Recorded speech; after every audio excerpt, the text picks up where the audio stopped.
In the endless expanse of the western desert of Egypt, where the eye sees only an ocean of sand, there are stories, tales of heat and light playing tricks, creating illusions of life in the barren silence. But long before any maps charted these remote regions, the Bedouin storytellers shared a particular warning. They spoke of a stretch of desert near the Gulf Kiber Plateau, a place they called Nafas al-Ramla, the sand that breathes. According to legend, these dunes moved with a rhythm too steady, too deliberate to be shaped by the wind alone. They whispered names on the hot, still air of the night, and the Bedouin believed that anyone who heard their own name carried on the sand's breath would be lost forever, swallowed by the desert, never to return. For centuries, this fear kept people away. The stories were enough, but stories always attract the curious, the brave or the foolish. And eventually, a research team decided they needed to know the truth.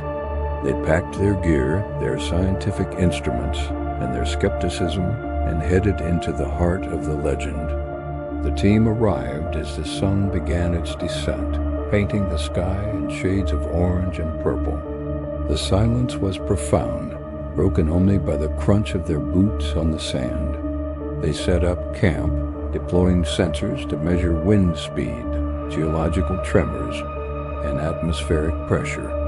Their goal was simple: to find a scientific explanation for the myth of the breathing sand. As night fell, the desert transformed. The temperature dropped sharply, and the stars blazed in the black sky with a cold, hard light. But the air remained completely still. Their instruments confirmed its zero wind activity. Yet, as they watched, the dunes around their camp seemed to be changing. The sharp ridges softened, the curves deepened, as if the landscape was being subtly remolded by invisible hands. It was unnerving, a slow, silent transformation happening right before their eyes. And then the whispers began.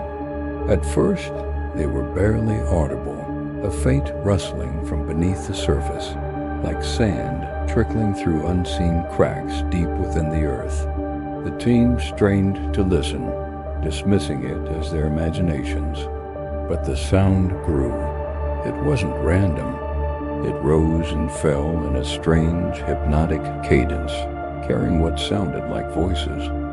Names, ancient and forgotten, were whispered with a breathy, desperate quality that sent a shiver through the camp. The whispers seemed to come from everywhere and nowhere at once. They weren't carried on the wind because there was no wind. They came from the ground itself. Among the chorus of ghostly voices, one whisper began to grow sharper, more focused. It felt different. It felt aware. By the first light of dawn, the camp was one person short. Nora, the team's lead geologist, was gone. She had been the most fascinated by the desert's strange behavior. The previous evening, she was the first to notice an unusual warmth radiating from the ground, the first to kneel and press her hand against the vibrating sand. She had been quiet, withdrawn, her eyes holding a tension that the others couldn't decipher. Now, as the sun climbed, they saw her footprints, a single straight line leading away from her tent and directly toward a large, imposing dune that hadn't been there the night before. The team followed, their calls for her swallowed by the immense silence. But her trail ended abruptly, maybe 50 yards from the base of the new dune. One moment, there were clear footprints. The next, just a smooth, untouched wall of sand. It was as if she had simply ceased to exist. They searched for hours. Their shouts of her name met with no echo, no response. The desert remained still. The only sound was the faint, rhythmic vibration beneath their feet, the steady, silent breathing of the sand. Back at the spot where her footprints vanished, half buried, they found Noura's handheld recorder. They huddled together as their leader pressed play. The recording was filled with the sound of frantic movement, heavy breathing, and the crunching of sand. Then a long, suffocating scream, a sound of pure terror that was abruptly cut off, replaced by a sound like being submerged, a drowning silence.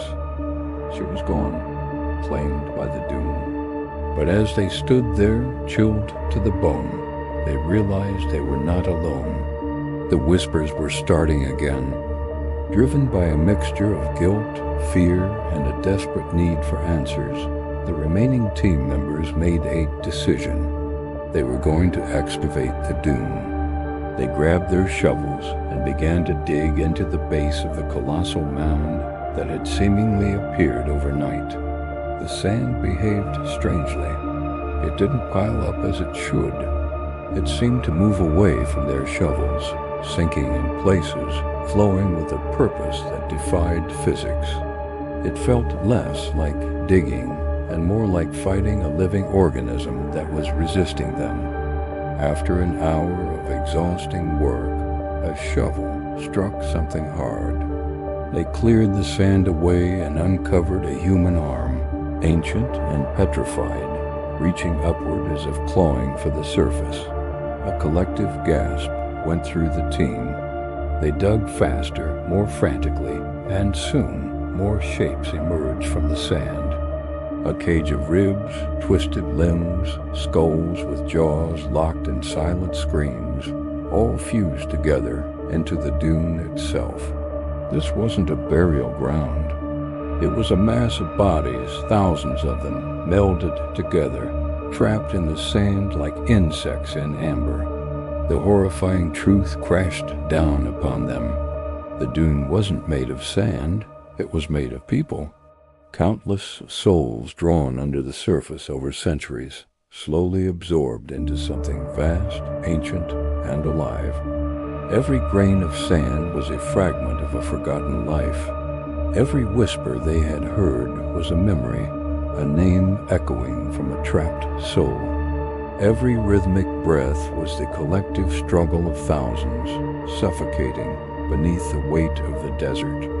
As this realization sank in, the windless air vibrated with a new whisper. This time, it wasn't an ancient, forgotten name. It was a name they all knew. It was the name of one of their own, spoken with a chilling clarity. They finally understood what the Bedouin legends had warned against. The desert didn't just whisper. It listened, it learned, and now it was choosing its next victim. They were no longer researchers. They were prey, standing on the bones of their predecessors, waiting for the sand to call their name. As darkness fell again, the whispers grew stronger, more eager. The sand behaved like a living skin, rising, swelling, sinking with each invisible breath. The surviving researchers stayed awake, terrified, but exhaustion eventually broke their resolve. And that was when the dune moved. Sand tendrils thin, fluid, and quick slipped beneath one of the sleeping researchers and pulled him violently downward. His screams tore through the night, but his body was dragged beneath the surface within seconds, leaving behind a single arm sticking out of the sand like a drowned swimmer. Moments later, even that was swallowed. The dune exhaled heavily, as though satisfied. Only two remained now, Hadi and the student, Layla. Their shared terror drove them into the darkness, away from the whispering dune. But the desert did not need to chase them. It only needed to wait, because eventually the desert calls every name. They wandered aimlessly, guided only by a failing flashlight and their own rising panic. Hours passed in disoriented fear. The temperature dropped further, and the air grew thin. The sand beneath them felt alive, pulsing stronger with every step. Then Layla heard something behind her. Her name, not shouted, not spoken, whispered. It came from the ground directly beneath her. The sand around her feet began to loosen, swallowing her slowly but firmly. She struggled, clawing at the surface, but the sand rose to her waist like a tightening grip. Hadi tried desperately to pull her free, but each movement dragged her deeper. Her body sank. Her hands slipped from his. Her face vanished last, and then the dune closed. The desert inhaled once more. Hadi fell to his knees, sobbing silently beneath the endless sky. By sunrise, Hadi was the only living soul for miles. He staggered, delirious and dehydrated, across the open sand. His mind deteriorated as he replayed every whisper, every shifting dune, every scream fading into the earth. The desert's rhythm grew stronger under his feet, its breaths deeper, its presence closer. Then, through the stillness, he finally heard it. His own name, not loud, not sharp, barely a breath, but unmistakable. The ground beneath him trembled once, like a heartbeat, and then it opened. The sand pulled him downward gently, almost tenderly, as though reclaiming something that belonged to it. He did not scream. He no longer had the strength. The desert exhaled a long, satisfied breath, and the dunes returned to stillness. Hadi became part of the sand, part of the whispers, part of the endless breathing beneath the western desert. No trace of the research camp was ever found. No equipment, no jeep, no bodies. Only shifting dunes that moved without wind, rising and falling in a slow, unnatural rhythm like lungs beneath the earth. Local guides now tell travelers to avoid that region, especially at night. Not because of danger, but because of something far worse.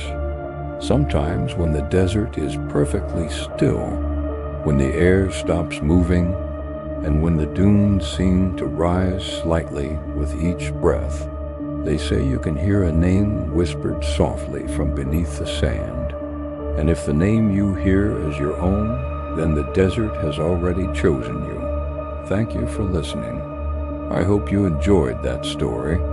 If you did, please subscribe DarkWhisper AI. Leave a comment. The next episode will be up soon, don't miss. Goodbye.